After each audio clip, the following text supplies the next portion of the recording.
할렐루야. 앞뒤 좌우 옆 사람이 인사하겠습니다. 새해 복 많이 받으십시오. 새해 복 많이 받으세요. 새해 복 많이 받으세요. 축복합니다. 여러분, 중요한 광고 한 가지만 좀 드리겠습니다. 그 복음 세미나 이번 주 토요일 날 저희 교회에서 오전 10시부터 오후 7시까지 진행이 되는데 점심 식사를 저희가 제공을 합니다. 장로회 신학대학교 백승남 교수님 저의 은사이시고, 예전에 아마 CCM이나 복음성가 좋아하시는 분들은 옹기장이라는 팀을 아실 텐데 그 팀을 만드신 교수님이신데요. 이번 주 토요일 날 저희 교회 방문해 주셔서 십자가 복음 부활의 능력에 대해서 정말 자세하게, 그리고 너무 인격적으로 세밀하게 잘 풀어주실 것입니다. 저는 사실은 백 교수님 통해서 한국제자훈련원이라는 훈련단체에서 갈라디아서 2장 20절 말씀 통해서 예수님을 영접했습니다. 그래서 여러분 꼭 이 복음을 이번 주 토요일 날 오셔서 꼭 들어보시고, 주변에 혼자만 오지 마시고 조금 신앙이 좀 침체되어 있는, 좀 많이 좀 좌절과 낙심 가운데 이렇게 신앙 회복이 더딘 분들이 계시다면 여러분 꼭 안내해 주셔서 함께 은혜를 받으시기 바랍니다. 원래 회비를 다 걷는데요, 저희 교회에서 다 지원을 합니다. 그래서 그냥 편하게 오시고 식사도 하시고 말씀 듣고 그렇게 영적인 양식과 꿀을 드시면 좋겠습니다. 나가실 때 2024년도 탁상 달력이 저희가 교회 제작이 되었으니까요, 달력 하나씩 꼭 챙겨가 주시길 바라고, 혹시나 교회 그 새가족 분들 중에 기도등을 저희가 제작해 드렸는데 기도등 받지 못하신 분들이 있다면 이것도 꼭 받아가시기를 부탁을 드립니다. 오늘 새해 첫 해여서 아마 새로 오신 분들이 좀 많이 있는 것 같아요. 제가 교회 작년 4월 1일 날 이곳에서 입당 예배를 드리고 예배를 시작한 이래 가장 많이 와주신 것 같은데요. 옆 사람에게 좀 축복하겠습니다. 잘 오셨습니다. 잘 오셨습니다. 잘 오셨습니다. 잘 오셨습니다. 네, 아유, 앞에서 자꾸 뭔가 시키니까 참 민망하죠. 네. 제가 잠깐 기도할 텐데 여러분 기도하시고, 그 지난 송구 영신 예배 때 저희 교회는 새해 말씀 카드 뽑기를 다 진행을 했습니다. 그래서 하나님이 나에게 주시는 하나님의 음성을 듣는 시간을 가졌는데, 물론 이것이 이제 조금 과연 성경적이냐라는 것으로 조금 마음이 어려운 성도님들도 제가 전 교회에서 몇몇 분 만나 뵙긴 했는데, 여러분 제비 뽑는 것은 성경적인 겁니다. 잠언 말씀에도 제비는 사람이 뽑지만 하나님이 말씀하신다고 기록이 분명히 되어 있습니다. 여러분 혹시나 여러분 마음에 감동이 되시면 제가 기도하고 지난 주일 송구영신 예배 때 말씀 뽑기를 못하였습니다 라는 분들은 이쪽으로 이렇게 나오셔서 하나씩 뽑으시고 이렇게 들어가시면 되겠습니다. 그 안에 좀 우리 진이자매가 건반으로 좀 반주를 좀 깔아주시고요. 이미 말씀 뽑기를 하신 분들은 지난주에 뽑은 말씀을 잠깐 묵상하는 시간을 갖고요, 말씀 뽑으시는 분들은 계속해서 뽑으시는 중에 하나님께서 나에게 주신 말씀을 묵상하는 시간을 한 1분 정도만 갖고 제가 설교하겠습니다. 기도하겠습니다. 하나님 아버지 감사합니다. 하나님의 은혜 가운데 2024년 첫 주일 예배 주님 앞에 올려드릴 수 있도록 은혜 베풀어 주셔서 감사하고, 무엇보다 2022년 2월 13일 날 온리교회가 첫 예배를 드리고 오늘 100번째 되는 주일 예배를 주님 앞에 올려드립니다. 아버지, 주의 은혜로 여기까지 왔습니다. 주의 은혜가 아니고서는 앞으로도 살아갈 수 없는 교회요 인생임을 주 앞에 고백합니다. 하나님, 이 새 첫 주일 예배 주님의 은혜가 필요한 사랑하는 성도들에게 주의 은혜를 넘치도록 부어 주시옵소서. 세상 가운데 결코 마음이 쪼그라지는 인생이 되지 않게 하시고, 믿음으로 담대하게 내 안에 예수로 충만하다라는 신앙 고백을 붙잡고 올 한 해도 주께서 나를 인도하시는 그 길 따라 순종하며 살아갈 때에 나의 인생, 우리의 가정, 우리의 교회, 이 나라 위 민족 주께서 어떻게 책임져 주시는지를 똑똑하게 목도하는 놀라운 은혜의 역사가 있게 하여 주시옵소서. 지난 송구영신 예배 때 말씀 뽑기를 하지 못한 분들에게 오늘 이 시간 주의 음성 듣는 시간을 갖기를 원합니다. 우리 말씀 뽑기 못하신 분들, 오늘 처음 나오신 분들이라 하더라도 마음에 감동 주셔서 말씀을 뽑고 주께서 주신 음성을 듣고 올 한 해를 힘있게 살아가는 저와 우리 모든 온리교회 성도들 되게 하여 주시옵소서. 감사드리고 예수 그리스도의 이름으로 기도하옵나이다. 아멘. 지금 말씀 뽑기를 원하시는 분은 자리에 일어서서 이쪽으로 이렇게 나오셔서 하나씩 뽑으시고 들어가시면 되고, 현장에 오지 못하신 분들도 여러분의 가족 중에 내가 뽑아서 전달하고 싶으시다 하시는 분들은 그렇게 머릿수대로 뽑으셔도 좋겠습니다. 지금 잠깐 나오셔서 말씀 뽑아주시기 바랍니다.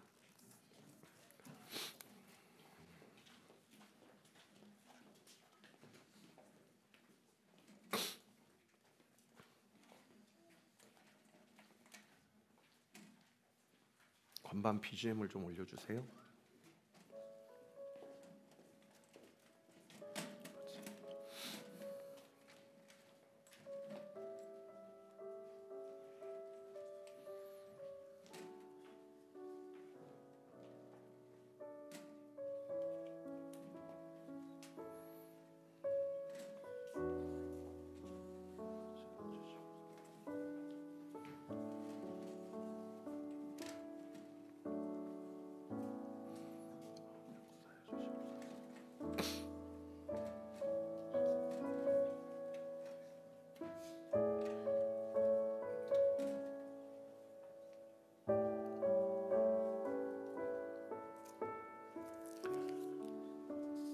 오늘 말씀 같이 한번 보겠습니다.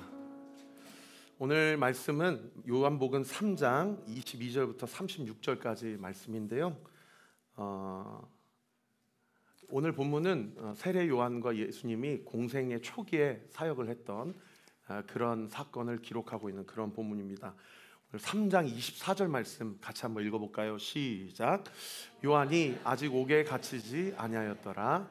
아멘. 요한이 헤롯 안티파스라는 왕에게 이제 결과적으로 이제 죽임을 당하게 되고 순교를 당하게 되는데 아직 옥에 갇히지 아니하였다라는 것은 예수님도 요한도 한 6개월밖에 차이가 나지 않는 그런 연배이기 때문에 하나님께서 세례 요한을 보내시고 그다음 예수님을 보내시고 공적인 사역을 감당하는 초창기에 이런 일이 일어났던 사건을 기록하고 있는 그런 본문입니다. 그때 예수님은 예수님대로 세례를 베풀고 복음을 전했고요. 또 세례 요한은 세례 요한대로 세례를 베풀고 복음을 전했습니다. 그 본문이 22절, 23절에 기록되어 있는데요. 우리 같이 한번 읽어보겠습니다. 시작. 그 후에 예수께서 제자들과 유대 땅으로 가서 거기 함께 유하시며 세례를 베푸시더라. 요한도 살렘 가까운 에논에서 세례를 베푸니 거기 물이 많음이라. 그러므로 사람들이 와서 세례를 받더라. 좀 22절 23절 말씀이 어려운 말씀 같지만 요한은 요한대로 하나님이 부르신 사역을 감당했고 예수님대로 또 하나님이 부르신 사역을 감당했다, 이런 의미죠. 그런데 25절에 문제가 생겼다라는 것을 우리에게 가르쳐주고 있어요. 우리 25절 말씀도 같이 한번 읽어보겠습니다. 시작. 이에 요한의 제자 중에서 한 유대인과 더불어 정결 예식에 대하여 변론이 되었더니, 요한의 제자 중에서, 예수님의 제자가 아닙니다. 세례 요한의 제자 중에서 한 유대인, 아마 많은 신학자들이 바리새인이라고 그렇게 추정을 하는데, 그 열심히 특심인 그 율법에 완전히 신봉이 되고 율법에 사로잡혀 있는 그 한 유대인과 더불어 다른 번역 성경의 변론을 말다툼이라고 번역하고 있어요. 심한 언쟁이 있었다라는 것을 알 수가 있어요. 그런데 그 언쟁의 내용이 뭐냐? 오늘 25절 말씀에 정결 예식과 관련된 논쟁이었다라고 그렇게 기록되어 있어요. 정결 예식의 화두만 우리에게 가르쳐주고 있지, 구체적으로 정결 예식과 관련해서 세례 요한의 제자들과 바리새인 또는 유대인들 사이에서 어떤 말싸움이 있었는지를 본문이 가르쳐주고 있지 않습니다. 그런데 이런 말싸움이 끝나고 나서 이 세례 요한의 제자들이 자기의 스승인 세례 요한에게 찾아와서 우리가 말싸움을 하게 되었다, 그래서 이렇게 속상한 이야기를 들었다라고 하면서 그 말싸움의 불똥이 다른 누군가에게 아닌 예수님께 튀었다라는 것을 우리가 알 수 있어요. 그 26절 말씀인데요. 우리 26절 말씀도 같이 한번 읽어봅시다. 시작. 그들이 요한에게 랍비여, 선생님과 함께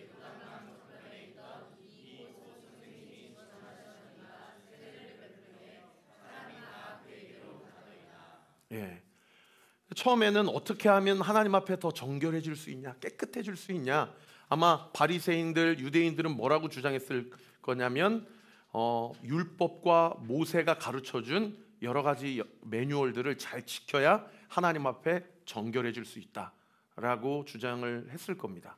그리고 세례 요한의 제자들은 세례 요한에게 세례를 받고 세례 요한이 하시는 말씀, 그동안 참 듣기 거북한 이야기들을 많이 하셨거든요. 세례 요한이 뭐 도끼가 나무 뿌리에 놓여져 있는데 아직도 회개를 안 하고 있냐, 이 독사이 자식들아, 지금 이렇게 우리가 신앙생활 하다가는 교회 다닌다고 당연히 천국 갈 것이라고 믿지 말고 철저히 회개하고 주 앞에 부르짖고 돌아와야 된다.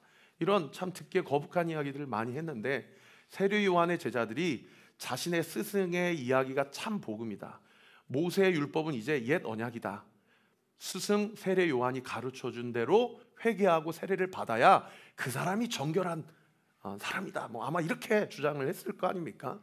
그런데 이렇게 두 어떤 정결과 관련된, 거룩과 관련된 신앙의 가장 중요한 화두인 이 이슈를 가지고 두 당파가 이렇게 논쟁을 하고 있는데, 이 논쟁의 불똥이 어디에 튀었냐면 예수님께 튄 거예요. 그래서 아마 본문에는 기록되어 있지 않지만 이 바리새인과 유대인들이 세례 요한의 제자들에게 뭐라고 얘기했냐면, 너희가 그렇게 믿는 너희의 스승 세례 요한의 세례를 베풀고 거기에 세례를 받는 그 사람들이 정말 참으로 정결해진다고 한다면 왜 갈수록 너희 스승을 따라가는 세례 숫자는 줄어들고 저기 갈릴리 출신의 저 나사렛 출신의 저 청년이 베푸는 저 예수라는 세례를 받고자 하는 사람들은 자꾸 왜 많아지냐, 이걸 어떻게 설명할 것이냐 라고 아마 세례 요한 제자들의 자존심을 건드렸던 모양이에요. 그러니까 이 세례 요한의 제자들이 자기 스승에게 가가지고 뭐라고 얘기합니까? 우리에게 사실은 초창기에는 유대의 수많은 사람들이 우리 스승에게 이렇게 세례를 받았는데, 시간이 가면 갈수록 우리 스승 찾아오는 사람들은 줄이 짧아지고 저 예수님 줄 서는 사람들은 자꾸 길어지는 거예요. 똑같은 만두집을 오픈을 했는데 우리 집안에 줄 서는 사람들은 자꾸 줄어들고 저기는 갈수록 대기줄이 늘어나는 거예요. 그리고 심지어 우리가 지난주에 살펴봤던 대로 요한의 스승이었다가, 그렇죠? 안드레, 야고보, 빌립 이런 사람들이 나중에는 자기 스승을 버리고 누구를 쫓아갑니까? 예수님을 쫓아가니까 이게 아직까지도 세례 요한을 따랐던 제자들이 이 마음 가운데 예수님과 그 제자들을 향한 시기와 질투심이 이렇게 일어난 거예요. 이렇게 일어난 거죠. 여러분, 우리에게 야, 니네 상황과 니네 꼬라지를 한번 봐라, 니네가 정말 참 진리라면, 네가 지금 잘 살고 있다면 왜 너의 인생의 삶의 열매와 결과는 자꾸 이렇게 열매가 없어지고 자꾸 이렇게 결과가 자꾸 없어지는 삶을 사냐? 너가 믿고 있는 것이 잘못된 믿음과 신앙일 수 있다. 어쩌면 이 유대인들과 바리새인들은요, 세례 요한 제자들에 대해서 걱정해 준답시고 이 비꼬는 말투로 그렇게 이야기해 줄란가는 몰랐지만, 이 스승 세례 요한의 제자들은 이 얘기를 듣고 속 마음에 어떤 마음이 들어요? 걱정해 준다고 해서 고맙습니까? 아니에요. 더 시기와 질투심이 일어나서 과연 저 예수가 메시아인가? 우리 스승보다 연배가 적은데 어떻게 저 사람이 하나님이 보내신 하나님의 아들일 수 있는가? 이런 일들이 이 세례 요한의 제자들 커뮤니티 사이에서 자꾸 분열이 나타나고 원망이 나타나고 낙심이 나타나는 거죠. 사랑하는 성도 여러분, 여러분도 그런 일이 있지 않으십니까? 주변 사람들이 나를 걱정해 준답시고 이렇게 여러 가지 말을 해줘요. 근데 그 이야기가 나에게 도움이 되기는커녕 오히려 내 속을 뒤집어 놓고 내 속을 완전히 속상하게 하고, 어떤 얘기 저떤 얘기 들어서 가정에 가가지고 남편 아내 비교하면서 자꾸 가정이 풍비박산이 나게 되고 이렇게 시험이 들고 그런 일들이 많이 있지 않습니까? 저도요, 교회 개척하고 젊은 목사로서 이렇게 성도님, 목사님들, 특히 목회자분들 또 중직자분들을 만나면 제일 많이 듣는 질문이 뭐냐면, 아이고 최 목사님 인스타, 페이스북에 이렇게 전도 열심히 하시던데 교회 개척하고 어떻게 교회 좀 부흥되셨습니까? 전도의 열매는 좀 있습니까? 이런 질문을 제일 많이 받거든요. 근데 그런 질문을 받으면 제가요, 제 속이 다 이렇게 드러난 것 같아요. 왜요? 전도가 그때그때 다 이렇게 열매가 있는 게 아니거든요. 전도에 열매가 없다고 해서 그래도 전도는 사람을, 그래서 내 사업을, 내 목회를, 이런 것이 전도가 아니라 정말 복음을 전하고 그 사람이 예수님을 믿으면 좋겠다. 꼭 우리 교회가 아니어도 가까운 교회에 나가서 예수님을 인격적으로 만났으면 좋겠다. 이런 마음으로 전도를 하지만 지난 2년 동안 교회의 부흥이 더뎌가는 것 같고 빈자리는 더 늘어가는 것 같고 뭔가 열매가 가시적인 성과가 없는 것 같으니까요. 저를 걱정해 준답시고 해주는 그런 질문이나 이런 이야기들이요. 오히려 그런 질문 안 했으면 좋겠는데 그래서 제가 언제부터선가는요. 제가 먼저 이야기를 해버리더라고요. 저희 교회 성도님이 지금 몇 분 출석하고 계십니다. 지난주에 몇 분 등록했습니다. 이렇게 제가 먼저 그냥 자기 방어 기제가 이렇게 나와가지고 그렇게 얘기하는 저의 모습을 보면서 오늘 본문 묵상하면서 혹여나 이 세례 요한의 제자들의 모습이 내 모습이 아닌가 그런 생각이 들게 되었어요. 여러분 저희 교회는요 소그룹을 강조하는 교회입니다. 공동체를 강조하는 교회거든요. 물론 이제 오늘 처음 오신 분들은 또 계속 교회를 여러 가지로 고민하는 과정 가운데 계실 수 있겠지만은 조금 이따 등대 모임, 소그룹 모임 할 때 첫 번째로 한번 서로 나누어 주셨으면 하는 질문이 바로 이런 질문이에요. 최근에 또는 과거에 나를 걱정해 준답시고 해주는 이야기인데 오히려 그 이야기로 인해 내 마음이 어려웠던 경험이 있었다면 그것은 무엇이었는가 한 번쯤 나눠보시고 또 혹 아직 소그룹에 나오기에는 마음의 준비가 되어 있지 않는 성도님들 하더라도 오늘 이 예배 가운데 하나님 앞에서 자기 마음을 한번 정리해 보시는 그런 시간이 되시기를 축복합니다. 자, 이런 질문을 제자들이 누구에게 했어요? 스승인 세례 요한에게 이제 질문을 했어요. 자, 이런 질문을 들었을 때 내가 세례 요한이라면 여러분 마음은 어떠시겠어요? 나를 찾아오는 세례 받고자 하는 사람은 자꾸 줄어가요. 그리고 사실 자기의 설교의 내용이 그렇게 인기를 끌만한 설교의 내용도 아니에요. 근데 어떻든 상당한 센세이션을 일으켜서 헤롯뿐만 아니라 많은 그 당시의 종교 지도자들이 세례 요한을 두려워했거든요. 왜냐하면 저 사람은 참으로 하나님이 보내신 선지자다라고 했기 때문에 나중에 헤롯도 세례 요한의 목을 베는 거가 상당히 두렵지만 자기가 내뱉은 말이 있기 때문에 어렵게 그렇게 처형을 했거든요. 어떻든 그런 세례 요한에게 있어서 자기 제자들이 이런 얘기를 나에게 들려주었다. 세례 요한의 마음이 어땠을까요? 여러분 최근에 나를 걱정해 준답시고 했던 이야기로 인해서 내 마음에 큰 낙심이 들었던 성도님들이 계시다면 오늘 이 본문의 세례 요한이 이 질문을 받고 어떻게 영적으로 해답을 찾았는지를 한번 힌트를 얻어보시기를 바랍니다. 세례 요한이 이렇게 얘기합니다. 27절 말씀이에요. 우리 같이 한번 읽어봅시다. 시작. 요한이 대답하여 이르되 만일 하늘에서 주신 바 아니면 사람이 아무것도 받을 수 없느니라. 자, 이 부분을 제가 딱 주의를 해드리려고 하다 보니까 잘 딱 이해가 안 가요. 무슨 말인지는 알겠지만. 그래서 현대인 성경을 가져와 봤는데 현대인 성경에서 이렇게 번역하고 있어요. 제가 읽어드릴게요. 요한이 이렇게 대답하였다. 하나님이 주시지 않으면 사람은 아무것도 받을 수 없다라고 이야기한 거예요.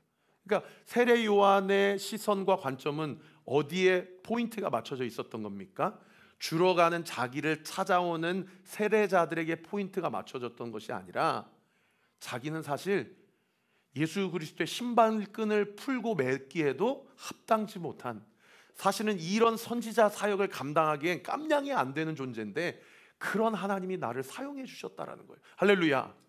그러니까 줄어가는 자신의 삶, 열매가 없는 자신의 삶, 궁핍하고 피폐한 자신의 삶에 대해서 자기의 초점과 관심을 맞춘 것이 아니라 하나님 앞에서 내가 누구냐라는 것에 자기의 관심과 초점을 잃어버리지 않았다라는 거예요. 이 27절 말씀, 하나님이 주시지 않으면 나는 애당초 이 사역도 감당할 수 없었고 나는 이런 사람도 아니었다라는 자기 정체성을 분명히 하면서 그 다음 구절 28절에 뭐라고 얘기합니까? 이렇게 얘기해요.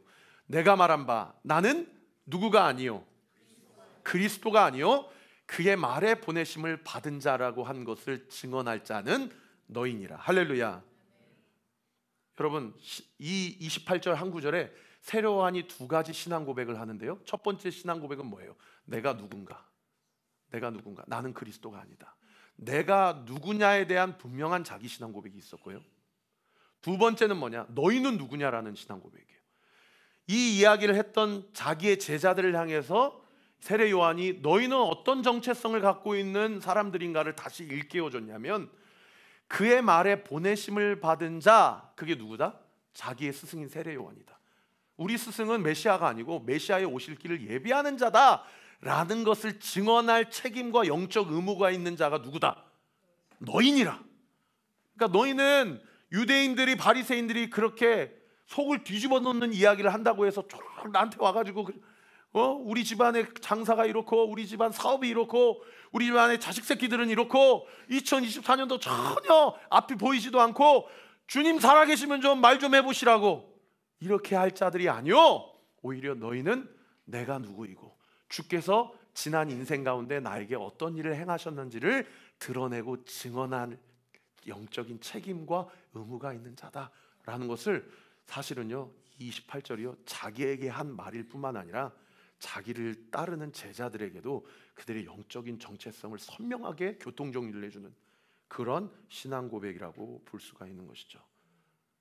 우리 따라합시다. 예수 그리스도는 나의 주인입니다.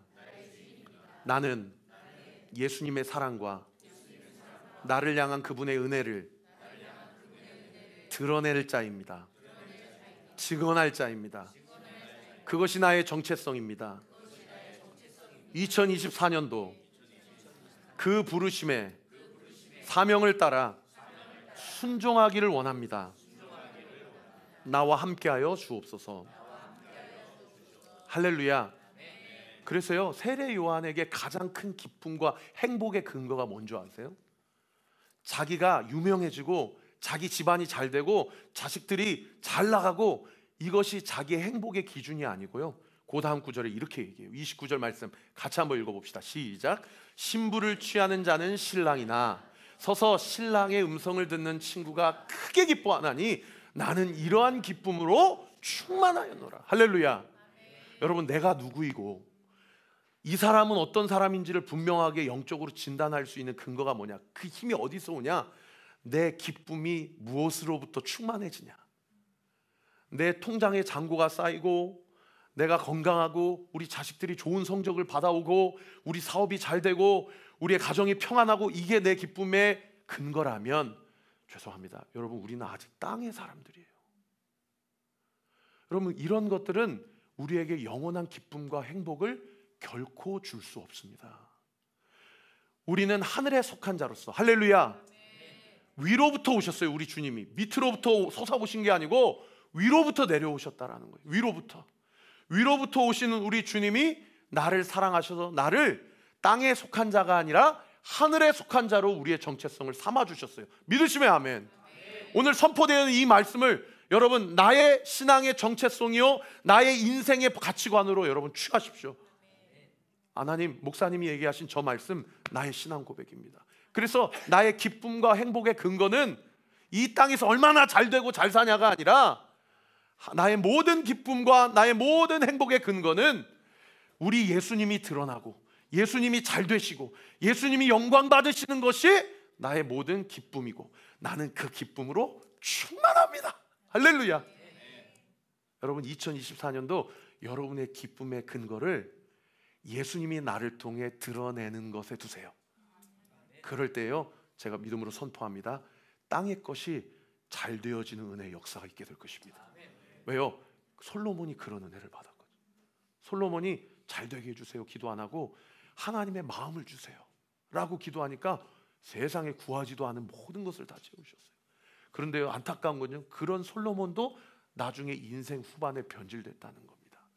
여러분, 채워지는 것으로 변질되어지는 그것 쫓아서 그것이 내 인생의 행복의 근거로 삼지 말고, 주님이 잘 되시는 것, 하나님이 영광 받으시는 것으로 내가 기쁨과 감사로 충만해지는 우리 사랑하는 하늘에 속한 온리교회 모든 그리스도인들 되시기를 우리 구주 예수 그리스도의 이름으로 축원합니다.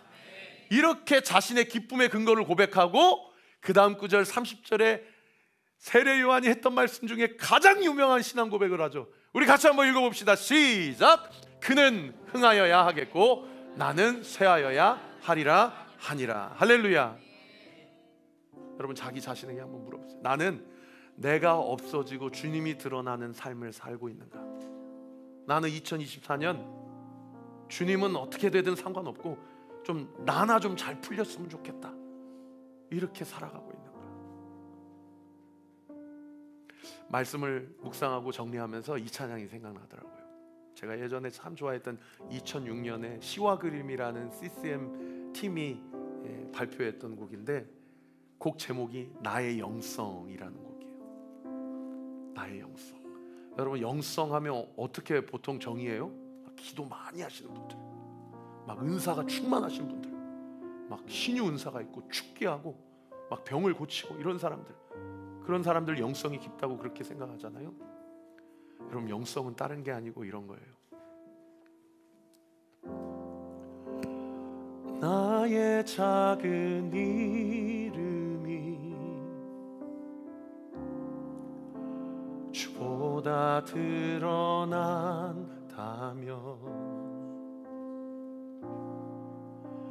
그분의 크신 이름 뒤로 시들어 떨어지기를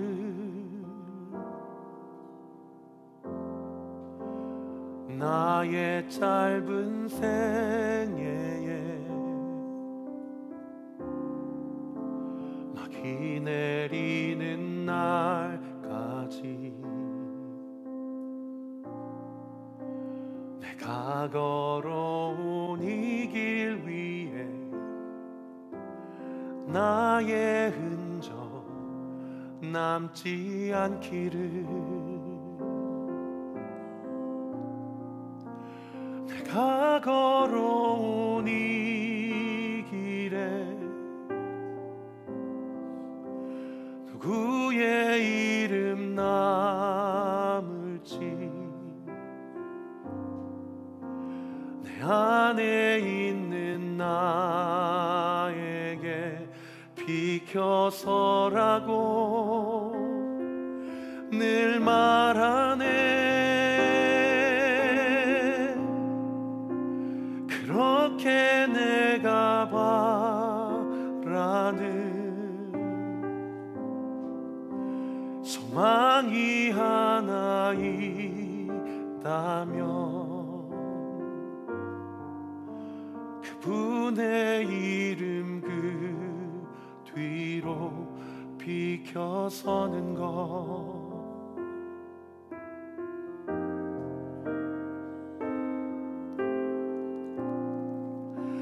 내가 걸어온 이 길에 누구의 이름 남을지 내 안에 있는 나에게 비켜서라고 늘 말하네. 그렇게 내가 바라는 소망이 하나 있다면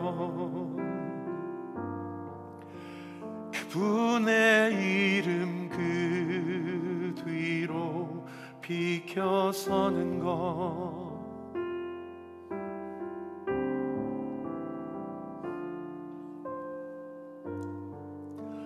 예수의 이름 그 뒤로 물러서는 것.